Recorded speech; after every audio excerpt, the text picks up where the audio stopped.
Good morning. It is Tuesday. It's March 26, 2K13. This is WGTV Today. I'm Wayne Alley. And I'm Kim Best. Good Tuesday morning. Glad to have you. Oh, Kim, what a great show we have today. Let's see now. What does that say? That says GPD. Somebody's coming in from... Yes, they are. We have a couple guys coming over from Goldsboro Police Department to talk with us about the great program. Also, we have someone coming in from, we're going to be talking to someone from Senior Games. We certainly are. We also have Charlie Ivy and Valerie Wallace coming from the Partnership for Children to talk about many events that are coming up in that particular world. Boy, that's a busy particular world. That is a very busy world, and they have all kinds of exciting things to tell us, so you definitely want to stay tuned for that. They sure do. And Steve Stroud with the Wayne County Inspections Department is going to be with us, and you will not want to miss what he has to say. He brings him a lot of good information from the Inspections Department here. And it will concern everyone who owns property or is building property or here in Wayne County. That's right. That's right. Good show today. Good lineup. Oh, yeah. March 26th is today. We also will have our trivia question today. Let's go ahead and get that out of the way. All right. Sounds good. Today's trivia question. Yes. The category is statues. All right. Got it. That is statues. It was on this day in 1937 that farmers in Crystal City, Texas, erected a statue. This statue is of a very famous fictional person. From Texas? No, not necessarily. Okay. But if you know anything about Crystal City, Texas, they grow something special there. So to honor that special crop they have in Crystal City, Texas, they erected a statue to a fictitious person, a fictional person, and to honor this particular crop. So think about that, and at the end of the program, we'll tell you who the statue is if you don't know already. That sounds good. Very we'll popular. have to think about that particular area. Very popular person. So it's of a person, not a crop. It's a person. The statue was erected to honor a person.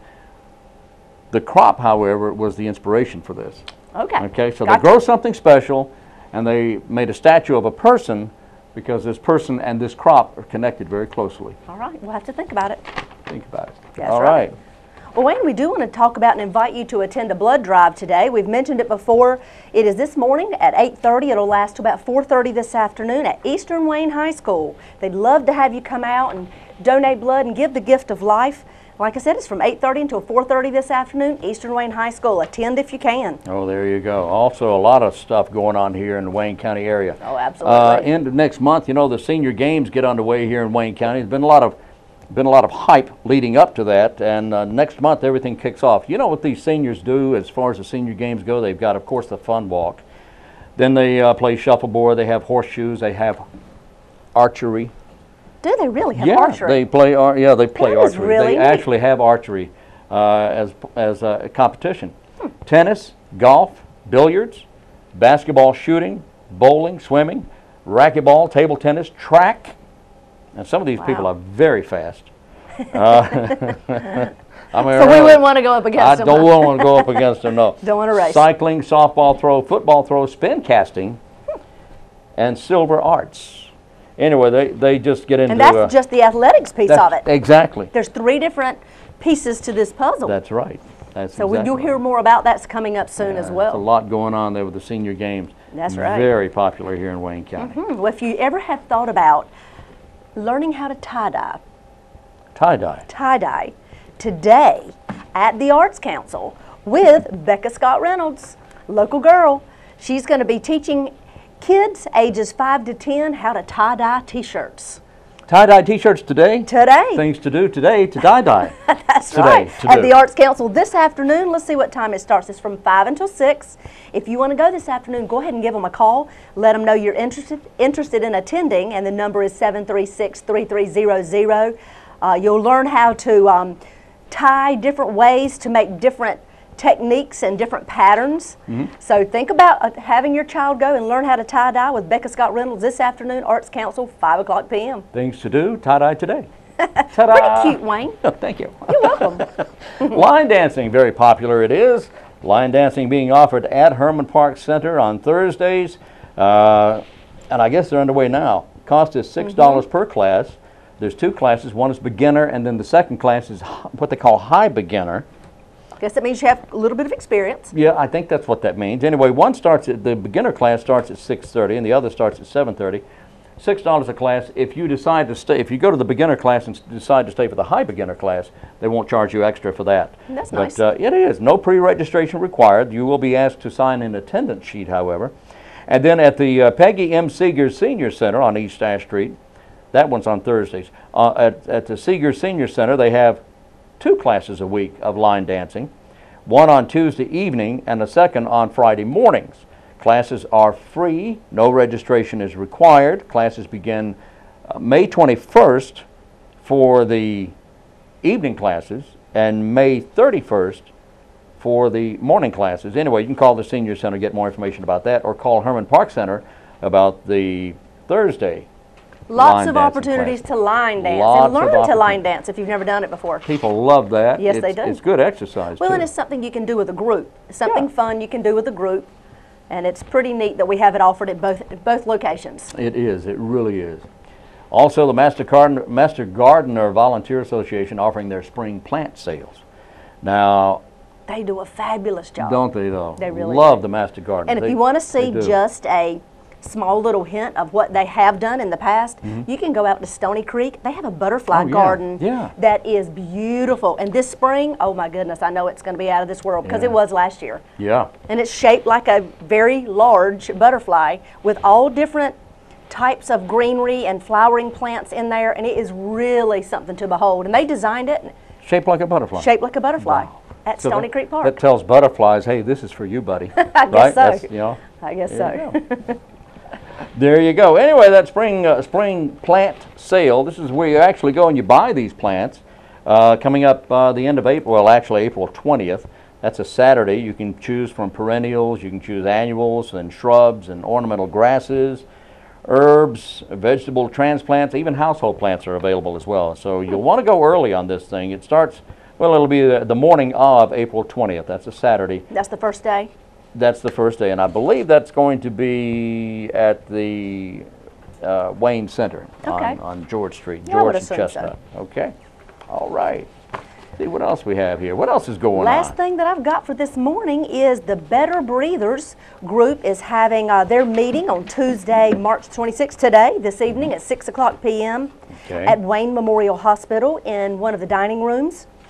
It says Cheryl Harrison will talk with you about better breathing, things that you can do if you are suffering from chronic lung disease, learn from an expert speakers about different topics to improve your health and improve your breathing. This is a support group that meets monthly. They have individuals that come with all different kinds of information to share with you if you have chronic lung disease or issues with breathing in general. Different topics all the time.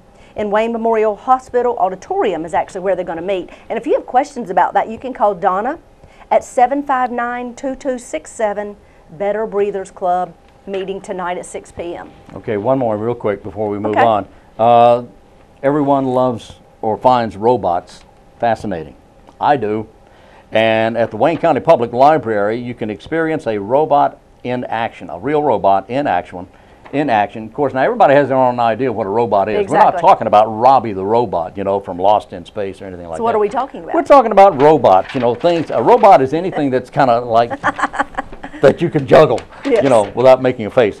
But it's a robot is anything that is automated that will move and will respond to commands pretty much.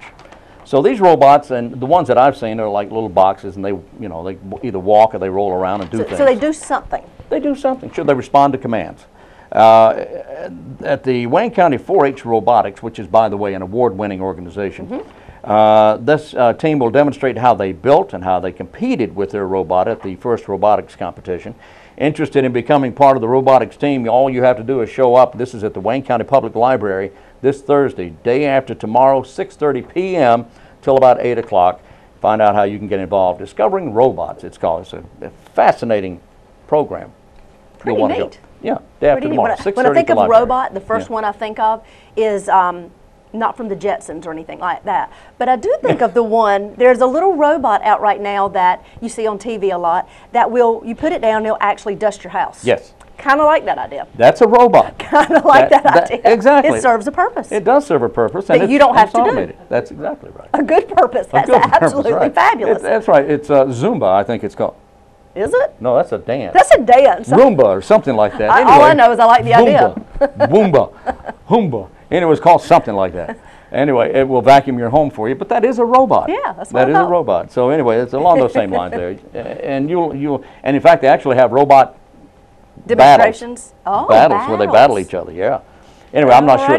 We're not going to have any of that, but that will be. It's a lot of fun. Yeah, it'd be pretty neat to see all the different types they have there. You'd be surprised what robots. I'm sure. Can, in fact, robots probably built your automobile. Probably.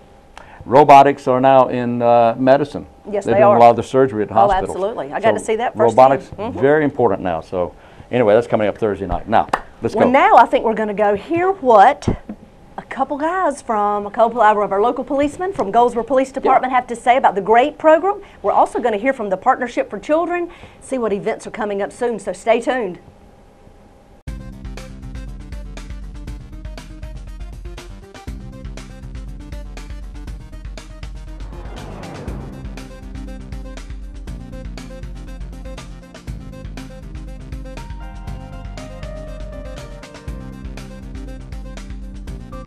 Good morning. Have you heard about the GREAT program here in the city of Goldsboro? Well, we're excited to bring this program to you today. G-R-E-A-T, GREAT. I've got two gentlemen here with the police department here in the city of Goldsboro, and they're going to explain to us exactly what the GREAT program is. Welcome, guys. How you doing? Tell us who you are and what the GREAT program is. I'm Corporal McDuffie with the Goldsboro Police Department. And I'm Corporal Jones, Goldsboro Police Department. Now tell me, what is the GREAT program and what do you two gentlemen do with it? Well, GREAT is an acronym that stands for Gang Resistance Education and Training. Myself and Corporal Jones, we are instructors for that program, and we teach that program throughout the city. Okay, so you teach this GREAT program in the city. Tell me, where do you implement the program? Do you go to schools? Do you go to churches? Where do you go? Yes, we do. We can go to churches, but we mainly go to schools. The schools that we've been to this year so far is Dillard Middle School. We've been to Greenwood Middle School and Meadow Lane Elementary School. Actually, Greenwood, they're getting ready to have their graduation. We're graduating about 513 students. We usually have about 250. Goodness. Yeah, this is a new experience that we're trying. So we got about 513 students that we're graduating this year. So and the kids really seem to enjoy the program. So this is a program that is implemented week after week for a certain length of time. Is that correct? Yeah, there's two parts. There's an elementary part, which is about 7 weeks, and there's a middle school part, which is about 13 weeks. The middle school consists of 6th, 7th, and some 8th graders, and we're actually experimenting with that this year because usually it's set up for 6th and 7th graders, so we're throwing some 8th graders in there to see how that works. And the elementary part is for the 4th and 5th graders. So the kid, like I said, the kids really enjoy it. I think they're really getting a lot out of it. Well, tell me one more time, what does GREAT stand for? Well, Gang Resistance Education and Training, and under that umbrella, we touch on a lot of subjects, especially gangs. We talk about dealing with conflict resolution, bullying. Decision making is a big, important part of that program. We teach them, we give them the tools to deal with decision making and how to progress throughout their lives. And this is basically, the way I tell them, it's like when you're building a house, you have that foundation. Oh, yes. And if that foundation is good, then that house will stand. So we try to give them that is a great analogy. Yeah. That is so very true. That's good. And it's a little, you know, we used to have the DARE program. Right. Here. Tell us how it's different than the DARE program was. DARE was a great program. A good friend of mine, Corporal Willie Thomas, shout out, used to teach the DARE program. And GREAT gives us a little bit more flexibility to talk about problems that we're having actually today. I'll give you an example. One of the problems that we found that we're having with kids is communication. Kids just don't know how to communicate these days. And you know what, it's really not their fault. You know, they've been bombarded with this text messaging and emails and stuff like that, which is not good. face-to-face, Exactly, exactly. So when a conflict comes, they don't know how to talk to anybody. Right. And so they we might try can text it. There you go. But they don't know how to do it there you in go. person. So it lets us touch on a lot of different things like that, which DARE wouldn't allow you to do because it was a strict guideline that you had to go by. And DARE, did it include the gang portion of the conversation? DARE did not. DARE mainly talked about drugs and alcohol. Where if you take DARE and just add what we're doing into it, then that's the program, you know. So you've added the conflict resolution, decision making, and gangs. Yes, exactly. Yes. To the DARE program. Exactly. And then you mentioned earlier to me that you're able to take this program and adjust it or make it a little more to fit your own community. If there's a subject that comes up, you can adjust the program somewhat. Right, that's where that flexibility comes in at, that we can kind of adjust it. You know, the kids might see something on the news and they want to come in and talk about it. And GREAT allows us to do that because we can always relate it to decision making, choices, and you know, and all that stuff. Yeah. So far, tell me which schools you've been in this year so far. Well, we've been in Meadow Lane Elementary, Greenwood Middle School, Dillard Middle School. Currently, we're in Wayne School of Engineering, and out of those schools, we have the most students at Greenwood right now. So now this program started back in '09, correct? Yes. Here in the city. Yes, it did. Yes, it did. The Goldsboro Police Department. Yes, they sent us to Tennessee for the training. It was a 2-week training session, and it was fun. We've been to a couple of conferences, and I hate to say this, I know y'all gonna feel sorry for us, but the city sent us to Virginia Beach. Oh, isn't that a shame? I know, that's a shame. But it was a great conference, Virginia Beach. We learned a lot of stuff there. And that's the fun part about it. Right. Getting stuff like that, bringing it back to the kids, sharing it with them. Bringing it back and implementing it in your own community. Exactly. Well, tell me how many students, if you know off the top of your head, have been through the program since you started in '09? Well, roughly we've graduated over 1,500 students since we started. That is fantastic. Yep. 1,500 wow. students. And you're continuing to go from school to school, elementary and middle school. Yes, we are. We're a lot of schools are requesting us now, but we can only do so much, but we're going to try to get to them. Our next, hopefully we're getting in Eastern Wayne Middle School beginning of next school year. We're going to try to do them and also go back to Meadow Lane and also School Street School. We're going to try to get them involved a little bit too. So we're moving, man. And one thing about our program is when we start in the elementary schools, the next phase when we get to the middle schools, they'll get the same information, but they'll get more information. Right. So it's kind of building on what we started from in the beginning and giving them more information, which is good. Which is age appropriate. Exactly. By the time they're in middle school. Exactly. Well, it sounds like you've got a fantastic program that you are really touching the lives of many of our youth here in the community. If people want to find out more about this program, where do they go to find out more about the GREAT program? Well, they can go to the city's website, go up on the police departments and just scroll down till you find GREAT program. You'll see contact information for myself and Corporal McDuffie, and 8 through 4, Monday through Friday, just give us a call. So if you are interested in finding out more about the GREAT program, you can go to goldsboronc.gov. You can scroll under the police department where it says departments over on the left, go down to police department. Then you'll see a various listing of programs that the Goldsboro Police Department offers. And you can click on the GREAT program and learn more about it. You can get contact information if you would like that program implemented in your school or your church or various other youth activities that are happening across the city of Goldsboro. Give them a call. They'd love to share this information with you. Thank you so much, guys. Thank you for having us. It's been a pleasure talking to you and learning more about what's happening with the GREAT program. Thank you for having us. Thank you. We appreciate you listening and hope you've learned more about what's happening in your community.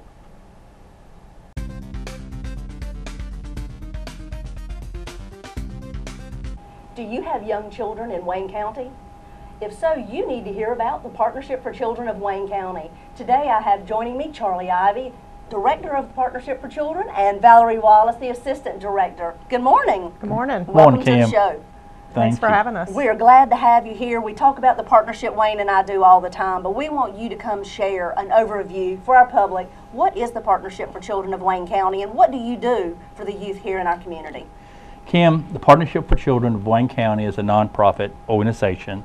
Our primary mission is to serve children from birth to age 5, infants, toddlers, preschoolers, their families, and also those child care providers who work them on with a daily basis. So, tell me some of the programs that the community may have heard about, Valerie, that we've been doing, I say we, that you all have been doing for years in the community that they've heard of but may not know it's all associated with the partnership. Okay, great, yes. We fund Child Care Resource and Referral, which is one of our big programs that is actually located at the Partnership for Children. And this program actually works with child care providers in the county. We provide training and technical assistance and help them prepare for all the things that they have to do in order to keep the children in their care.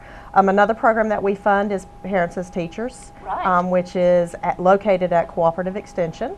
And that is an in-home visitation program. So folks actually go into the homes and work with the children and the parents on how to do developmentally appropriate activities with their we've children. had them on the show many times to talk about what they do in the home and how they work with the parents. So people may not have known that the partnership funds that program, parents as teachers. A couple more programs that we're involved in. One, Valerie is really responsible for. It's Incredible Years, which is a parenting program. We provide seminars on parents who are having trouble with disciplining their children. And there's a multi-week course in which they come in and meet other parents, and we teach them strategies to deal with difficult children. Another one of our most popular programs is our prenatal program. Oh, yes.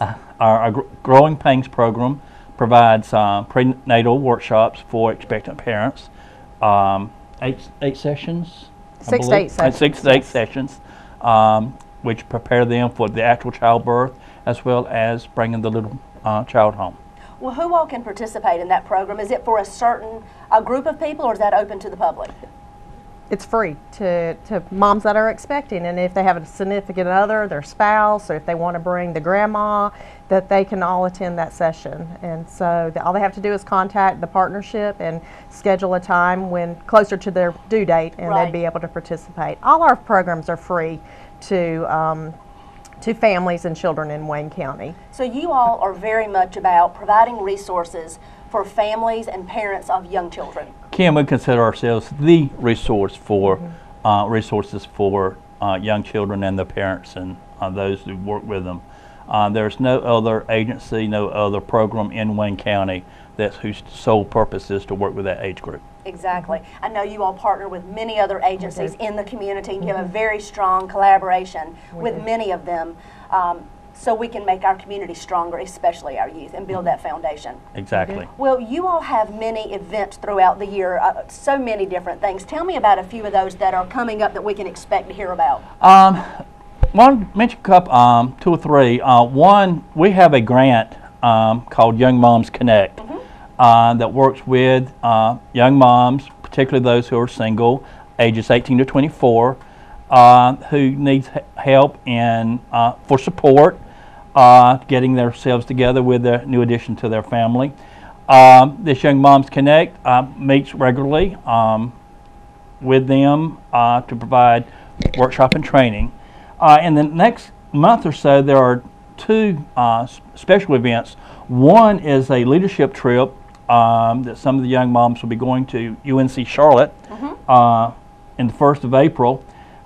They will be looking at the UNC Charlotte campus. They'll also be participating with another Young Moms Connect group to work on leadership skills. We're trying to work with this group to provide leadership for their own selves. Another program, we're beginning a series of self-sufficiency seminars. Once again, open to the public, 1 each month, beginning the 3rd Tuesday of each month. The first one will be held in April. We have special speakers that help these young moms become self-sufficient, to utilize the skills in which they may already have to provide for their child and themselves. So Young Moms Connect, if somebody wanted to find out additional information and a lot of background information about how to participate, who is eligible to participate, where can they find this information? Just give us a call at the partnership. Talk to Cassie Kermode. She's our director of that program, and she'll be glad to talk with you. Another program Valerie's going to talk to you about is our teddy bear picnic. Yes, and we're really excited about this event. Tell me about this. This is something different. It is new. It is new. We are actually going to be participating in a teddy bear picnic, which is April the 16th. From 12 to 1 down at the Town Commons. So Cornerstone Commons. Cornerstone Commons. And we have invited the child care facilities, parents with young children. That's just a fun time that we can get together and have songs and finger plays, and they can bring picnic lunch down there. And the reason we're doing this is because each April, the nation celebrates the Week of the Young Child. And so this is one of the activities that we'll be doing that week to celebrate young children. Right. And one of the events that will actually be taking place that day is our Pinwheel Garden. And this is in recognition of child abuse prevention. And we will be actually planting a pinwheel garden. So you will see pretty blue and silver pinwheels down there, and what it is. All at Cornerstone Commons. All at Cornerstone Commons, and we want to bring awareness to child abuse prevention. But we also want to bring awareness to early childhood and how those years are so important. Exactly. So we're excited. We got some special guests coming. Like maybe Dora, maybe the Cat in the Hat, maybe Clifford. We don't know. We're working. We're working to see who will be there. Some special guests will be at the picnic. Well, something else big's coming up, isn't it? Another event, two actually. We're having an event also at Cornerstone Commons, also in April 12th. Moms Rising, which is an advocacy group out of Raleigh and Charlotte, are making 6 stops across the state with a special event to show their support for young families and early childhood education. They're going to have a life-size chutes and ladders game. Oh my goodness. To emphasize key facts about early childhood and the need for quality child care and early education. We are the Goldsboro contact, and we're inviting a lot of folks out to, once again, to show the need for quality early childhood care and education. So, and finally, not to go out without mention, our annual Lobster and Shrimp Fest to be held the first Friday in May. May 3rd. Valerie? Sure. May 3rd. So the lobsters are coming to go. The lobsters are The coming. lobsters are coming, and that is our annual event that we have done for about 10 years. I believe this is our 10th year. So that is our fundraiser that we do to help bring more funds into the partnership so we can continue to provide quality programming to young families and children. Because you are a nonprofit organization. We are a nonprofit, so we can't always rely on those state funds to do some of the things that we like to provide to the community. Exactly. We will actually be cooking lobster and shrimp that day, or you can buy it live, or the shrimp is frozen, but the lobsters come from Maine, so they travel a long ways to come to Goldsboro. From Maine to Goldsboro. Maine to Goldsboro. But Live lobsters. That is our annual fundraiser, and it's $25 for about 1.5 pounds of lobster and about 2 pounds of shrimp, somewhere in that range. So it's good. I hear that it's good. I know it's good. We cook it right there on site, and so we are busy selling tickets right now. So if anybody's interested, they can contact us. Not only, Kim, I've got a ticket for Wayne Alley. It has his name on it for a fresh lobster from Maine. So be sure that he has it. But these can be purchased anywhere. From any of the partnership directors, partnership staff. Also, we could come by and to the partnership, 800 North William Street, or call the number that's on the screen there. We'd be glad to get a lobster ticket to you. And you know, Charlie, good thing to do would be to have a lobster party or a shrimp party, and There invite you your go. friends. Just make a big time about it, and have them come over and bring some sides and just have a party. Let everybody buy their own tickets. Everybody buy their own, and just have fun. So We have had tremendous success with folks having the lobster parties. I understand they're a great deal of fun. Everyone supplies their own. Some cook their own lobsters. Cook fresh. We'd be glad to help you out. Well, while you're helping us out. Of course, exactly. All the funds go back to the Partnership for Children, which then comes right back to the children in our community. Well, look who is coming on set right now. Give us a... Wayne, thank you. Thank you so very much. Thank you. Yes, sir. Don't spend it all in one place. Oh, we won't. This will go to good purpose. And I can say from experience, the lobster and the shrimp are fabulous. I've had both. Plan to get them again this year. I'll tell you, it's a great, great opportunity to support the children of our community. They have continued to work hard. This group has continued to share how important it is to have our youth with a strong foundation when they start kindergarten, prepared and ready to learn, and they do a great job with that. Kim, the state partnership has a program now emphasizing 2,000 days. There's roughly 2,000 days from the time a child is born to the time he or she enters kindergarten.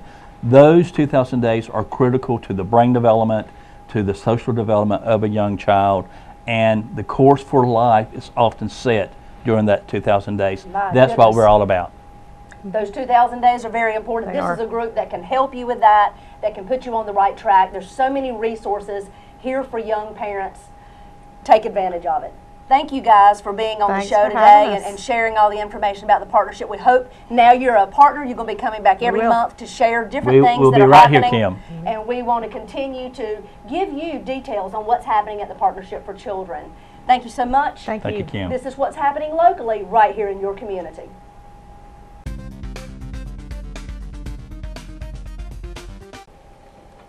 And we're back on WGTV today. Great, that was great information there. It was, and I'm telling you, we can learn more ourselves every time we do interviews to find out what's happening, what's going on, and learn more about the local organizations. I learn more every time I interview I somebody. do too. That's one reason I enjoy doing that, Yeah. talking to people. We learn so much. We sure do. We sure do. Let's learn about who's having a birthday today. Sounds good. Steven Tyler. You know who Steven Tyler is? Yes, He I is the think lead we singer might. of Aerosmith, Yes. and Liv Tyler is his daughter. Yes. And I understand the story. It's not a funny story, but interesting that she didn't even know he was her father. For the longest time. For the longest time. Yeah, I Isn't that saw her weird? do an interview one time with 2020 about that. Yeah. And it was quite interesting. And, you know, of course, he's got recent fame for being on American Idol for that. I don't know if it was one Right. year or more, but I know he Yeah. did it at least 1 year. Yeah, I think he did as well. But she said, as I recall the story, and I don't recall it too well, but she saw him somewhere one day and said, you know, I look like that. That poor girl. She's a beautiful girl, though. I know she is, but gee whiz, how could I she know. possibly think she looks like him? I have no idea. Anyway, Diana Ross having a birthday. Tyler's 64 today. Diana Ross is 68. Kenny Chesney is 44 today. Leonard Nimoy, Mr. Spock of Star Trek fame, and he's done a lot of other stuff too. But in fact, he was on Mission Impossible for a while. He's 81 today. Martin Short, a funny guy, he's Yes, he 62. is. Very funny. Teddy Pendergrass' birthday is today. He died some years ago, unfortunately. What a talent. Harold Melvin in the Blue Notes, he was the lead singer for that organization. What a talent. Big loss. He died in 2010. James Caan having a birthday. He's 72 today. One of the co-founders of Google, Larry Page, having a birthday. He's an old man at 39, considering what he's Imagine done. that. I'm telling you. 39 And all that money. Yeah. Yeah. Sandra Day O'Connor, one of my heroes there. She is 82 today. Birthday today for Aunt Helen on the Jamie Foxx show. That's Elia English is 52 today. Also a birthday for Johnny Crawford. You remember the rifleman on TV? Yes. Little Johnny Crawford, who was also a Musketeer. So many kids were Musketeers and they grew up to be stars. He was. He was a Musketeer. He sang, he danced, and then he picked up a gun. Well, there you go. And no, he didn't really. He did. Just on the show. But he was such a talented kid, an actor on The Rifleman, thinking, if you recall, he was only 10 or 12 years old at the time, and all that talent, and that show's still running in syndication. It's a great show, The Rifleman. Johnny Crawford, 66. Natalia Livingston is 36 today. She was Emily Quatermain and Rebecca Shaw on General Hospital. I remember that. And she was Taylor Walker on Days of Our Lives. And Ernest Lee Thomas. You know, we had the guy that played Rerun last week, Fred Berry, Yes. who passed away having a birthday last week. Well, this week, Ernest Lee Thomas played Roger. Oh, yeah. Yeah, Okay. on How old What's is he Happening turning? and What's Happening Now. He is 63 years today. Is he really? Yeah, and in fact, that show is still running in syndication Yeah, I've seen as that well. several times. Yeah, What's Happening and What's Happening Now. Anyway, he's done a lot of things too. He's 63 years today. Well, very happy birthday to each and every one of you. That's right. If you're having a birthday today, you're sharing it with those fine folks there. That's right. Okay, let's see what else we have. What do you have? This weekend is the Animals in Wonderland coming up at the Paramount. I am so excited. I heard from Chip. From Chip yesterday, and he called and he told me he was Wanting you there. what? It's just unbelievable. You know how this man is, how Yes. he thinks. Very out of the box. Very out of the box, and I'm so excited about being part of this particular production here. It's just going to be fantastic. It is. Well, Animals of Wonderland is a production that is taking place this weekend, Paramount Theater. They have a 2 o'clock show and then, of course, a 7 o'clock show. They also are having some fun little events taking place. Actually, I say fun, but it's going to be great. They've got over 30 vendors that are going to be over in the parking lot where Center Street Jam is held. Yeah.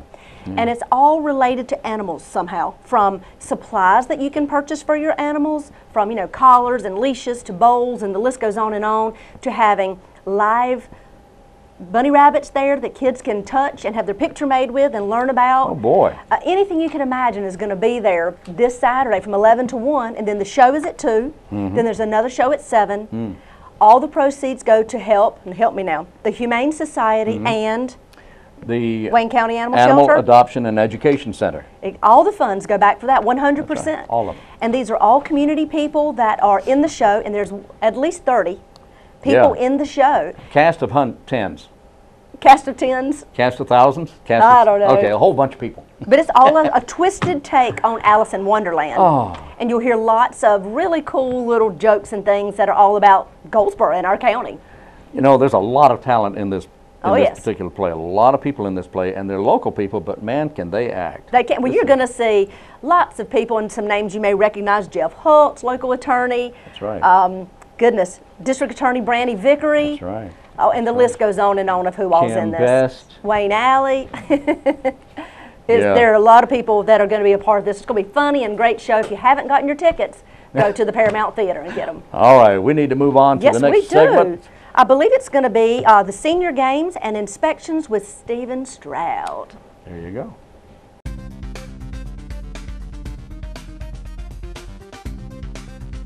Have you heard about the senior games coming to Goldsboro? Well, Stacia Fields from Goldsboro Parks and Recreation is here to tell us all about it and introduce one of her friends. Welcome back to the show, Stacia. Thank you, Kim. We are senior very games. excited. Yes, it is coming up. We've been holding local games for years in our community, and it is that time of year again.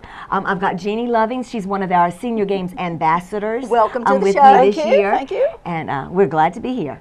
Well, tell us, what does senior games mean? What does it encompass, and how do people register? Okay, senior games is for anyone 55 years and above in Wayne County or surrounding counties as that permits. And we'll let you know if you're allowed to do that. Should you be sick during your own local games, something like that. Right. Okay. But senior games does encompass athletic events, tough athletic events like the discus, 5K runs, and also the mild, fun backyard events like shuffleboard, croquet, cornhole is new that we're adding this year. So lots of fun athletic, loosely called athletic events. And then we also have an art category that is also judged. You get medals for your athletic events, for your art events, and the arts are literary, fine arts, visual arts, and then the heritage, more like craft type of arts. And something for everyone. Something for everyone. And we finish up, if you want to be on that stage and show us what you've got, our final evening is at the Paramount, May 7th, with their Silver Arts Follies. Again, it's a competition, 55 and above. Yes. Fantastic show. How exciting. Now, you all have done this for a while. Yes. Oh, definitely. Done this for a while. So if someone is interested in participating in these games or learning what the different categories are, how would they find out? Just call Herman Parks, come by Herman Parks or the new Peggy C. Seegers Senior Center. They have the registration forms. Just say, Talk to tell me people about the senior games. Okay, that sounds great. All right, so senior games, and tell us when they are, Stacia. Senior games this year are longer than they've ever been. They start April 22nd. That week is just bowling and golf. Our bowling and golfers were kind of knocked out of some of the other fun stuff. So bowling and golf that first week. April 29th through May 2nd are our other fun events, and that's when our art is displayed. And then we have a great big awards luncheon, good food, good entertainment. That's on May 3rd, and then May 7th is the Follies. That's how we finish off. Well, this is so exciting. I can't believe all the different categories when you were explaining it to me earlier that people can participate. There's almost something for every single senior. And that's true, there really is. And regardless of your health, you know, you can be in a wheelchair and still participate in any of the events, really. Tell me what you like most about participating in the games. Well, in the Follies, I love the dancing, of course, and this year I'm learning how to tap, which is awesome. Oh, congratulations. We'll see how that goes at the Follies. I love painting, so I'm in the arts also. But So I you're love the across games. the board. I love the games. I do. Yeah, I'm across the board. I love to do it all, really. So the whole gamut of senior games, what is the purpose of those, Stacia? It is to make sure that people in our community that are 55 and above still have something to look forward to in the morning. They can get out there, be as active as they like with their friends they've cultivated over the years of being in senior games. It is a competition, so you have 5-year increments, and you'd be surprised how many people are, oh, are you still in my age bracket? Am I competing against you? Or you're not in my age bracket, I can cheer for you and still do my thing. Oh, I yeah. mean, it just brings in a lot of fun, great friendship, but also the health aspect. We have stuff going on year-round, socials and stuff like that a few times throughout the year. A big health fair that we just had, so it really incorporates that healthfulness into the lives of our senior citizens. Wonderful information. Such a neat event. Excited to have you guys on the show today. I want you to come back a little closer to time and give us more details and updates. We'll be looking forward to it. Okay. So everybody be looking for Thank that. you. Senior Games coming up soon. If you'd like more information, call Herman Park Center or go to the Peggy Seegers Senior Center. Boy, that's a tongue twister. Love to see you there, and that's what's happening in your community.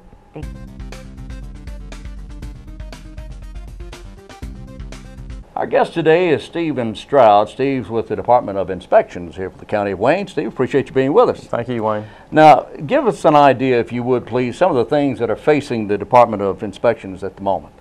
Well, one of the things I think that's concerning us in most of the inspection departments across the state is some legislation that's in Raleigh now. It's House Bill 120 and Senate Bill 108. All right. So basically what it is they're trying to push back the adoption date of our code system. Currently, North Carolina is already 3 years behind adopting the International Building Code. For instance, our North Carolina 2012 Building Code is actually the 2009 International Code. All right. Now, let me ask you, so I understand what I'm hearing. The Building Code, and this is the code through which all of the buildings and all the structures and everything is the standard. That's right. Here in Wayne County, everything that's built here in Wayne County, houses and buildings and businesses and everything, follow this code. That's right. That's correct. And the code that we're going by at the moment is an older. It's actually the 2009 International Code. All right. If it's not an international code, then it would be a domestic code, I take it. What would be the difference? North Carolina adopts the International Building Code, then puts in our own amendments for the various regions in our state. Okay.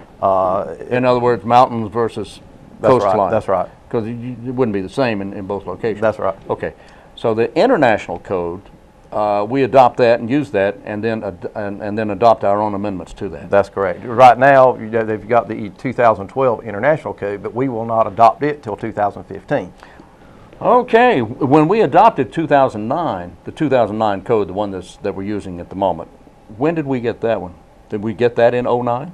No, the 2009 International Code was actually adopted in North Carolina in 2012. So we're 3 years behind already. Were we 3 years behind to start with Yes, the 09? we've been that way since they've adopted the International Building Code. This sounds really confusing. It can be. Do we know what we're doing here?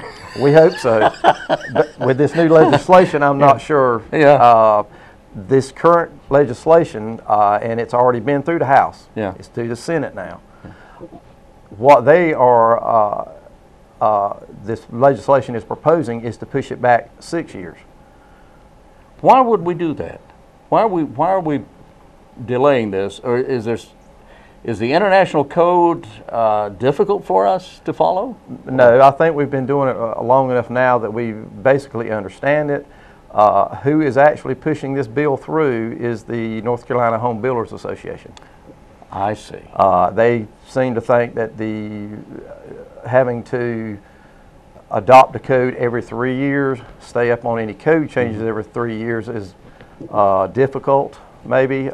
May have to train their people that's working for them in the new code changes every 3 years. But you're talking about new innovations in building, energy conservation.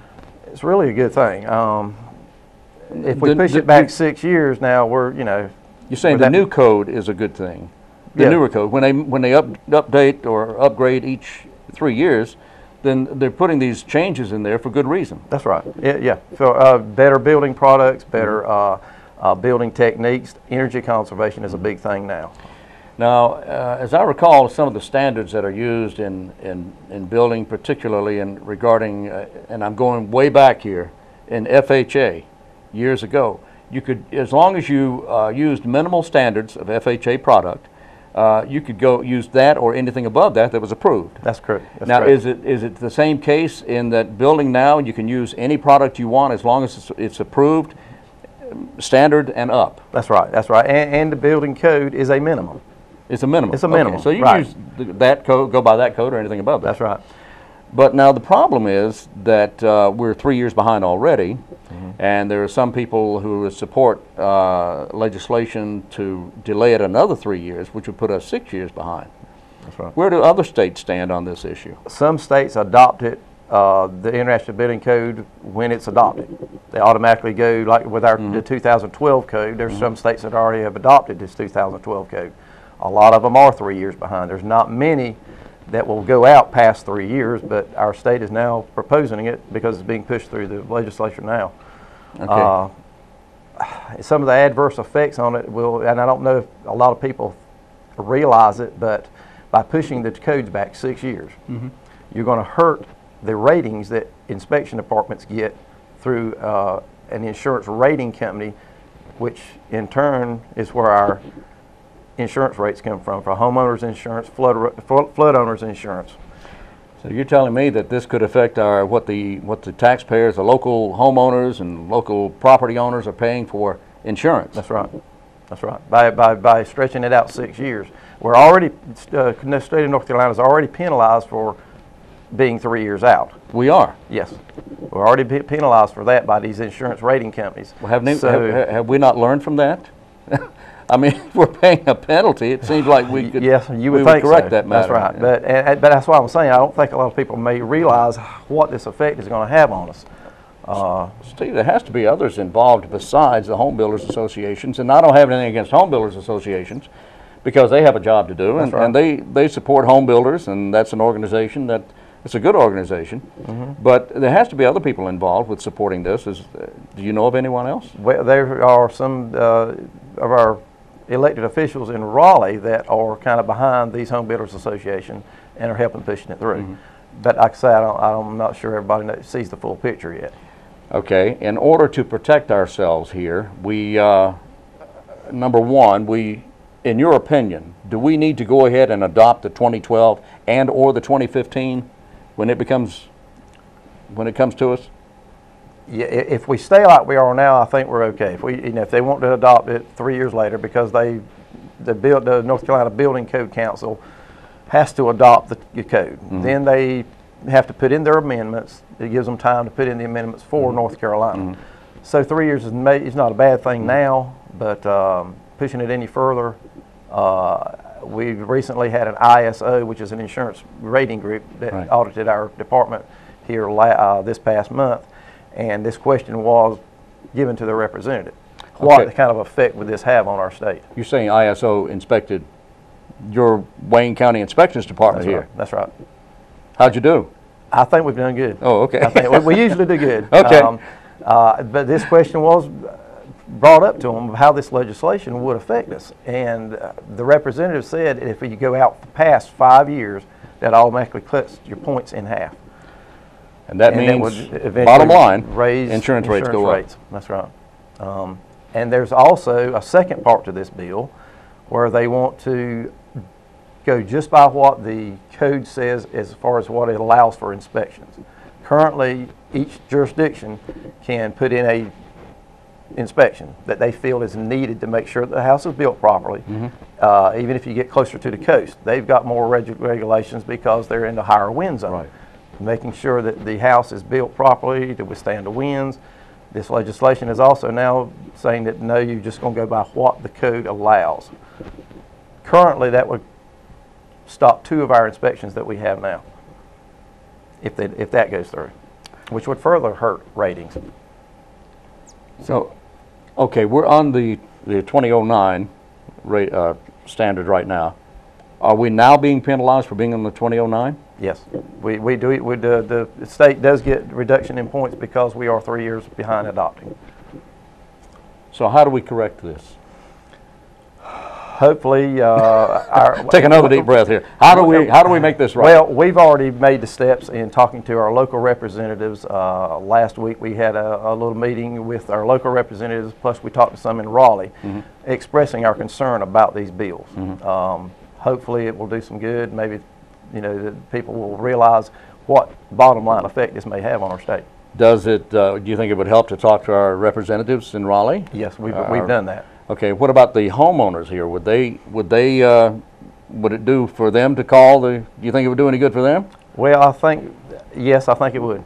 Yes, the individual homeowners, if they would contact their local representatives and tell them that they are concerned about this bill as well, I think that would really help. Okay, again, it's House Bill what?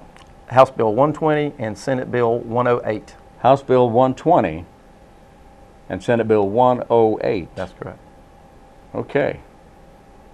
Now are the representatives going to come looking for you and me if we... They might. I've already talked to some of them. So yeah, I'm ready. Okay. Bring it on. All right. That's All right. Very good. Well, that's good information there, Steve. I appreciate you keeping us abreast of what's going on there with your department.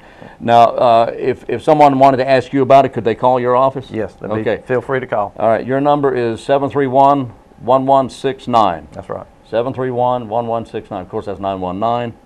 731-1169. In fact, you see that number on your screen right now. Steve Stroud, Department of Inspections here in Wayne County. I appreciate you being with us. Yes, sir, Wayne. Thank you. Thank you. I'm Wayne Alley. We're back on WGTV today. Good morning. It is Tuesday, and it's the 26th of the month. I'm going to give you the answer to the trivia question in just a moment. I can't wait to hear it. I'm telling you, it's good. Wait till you hear about this.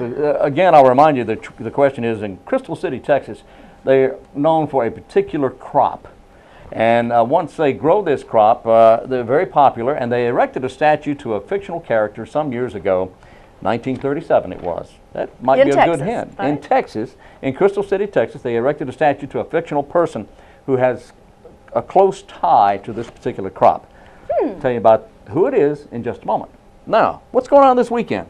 Well, this Friday is Good Friday. It is. And what does that mean? It means Easter is Sunday, but that means we're not going to be here on Friday. That's right. That's that means exactly city and county offices will be closed to observe the holiday of Good Friday. So if you need something from the city or the county, please understand and remember they will have offices closed on both of those days. All right, so we're closed on Friday. That's right. We'll be back in here Monday morning, of course. Yes, we will. The day after Easter. And then on Tuesday, rather Monday evening, of course, you have your city council meeting. Yes, we do. We'll have city council meeting as usual. We'll have the 5 o'clock work session in the large conference room over in the addition at City Hall. Then, of course, at 7 o'clock, we have the tape program, which you will see on WGTV, and it is the formal meeting in City Hall over at the council chambers.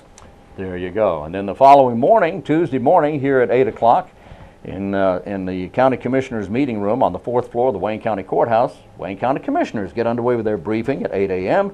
and then the meeting itself begins at 9 a.m. and all are invited to attend. Or is it all is invited? It's all are. You're right. Thank you. I get so confused. Anyway, everybody's invited to attend the County Commissioner meetings, 8 o'clock and 9 o'clock this coming Tuesday morning. That's right. The meetings are always public.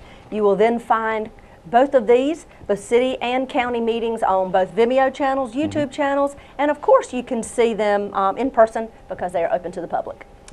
All right.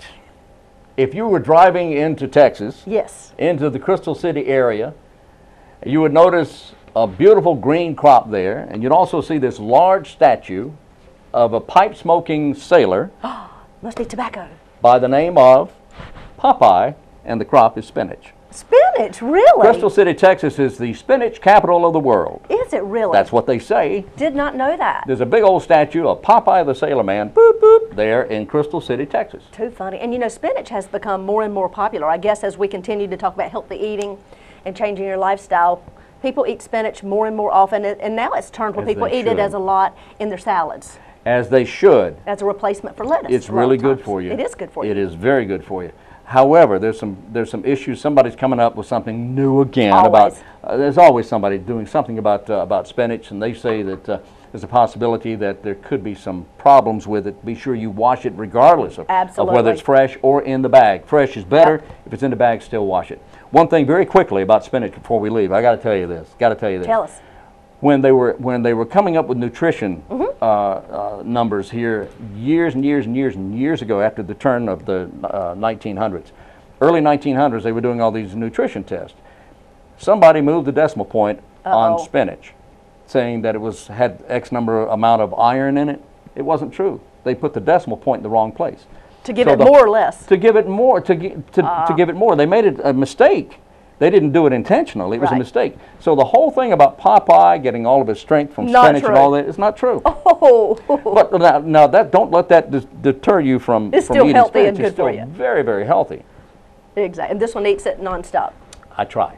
There you go. Well, thank you so much for being with us today. It's been a great show. I've learned a lot.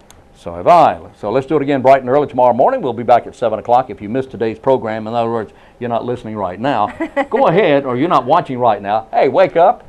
We'll be back at noon with a repeat, and then again at 5:30 this afternoon, and then again during the evening hours. Tomorrow morning, we'll be back with you at 7 a.m. right here on Channel 10 and Channel 99. And until then, I'm Wayne Alley. And I'm Kim Best, and this is what's happening in your community.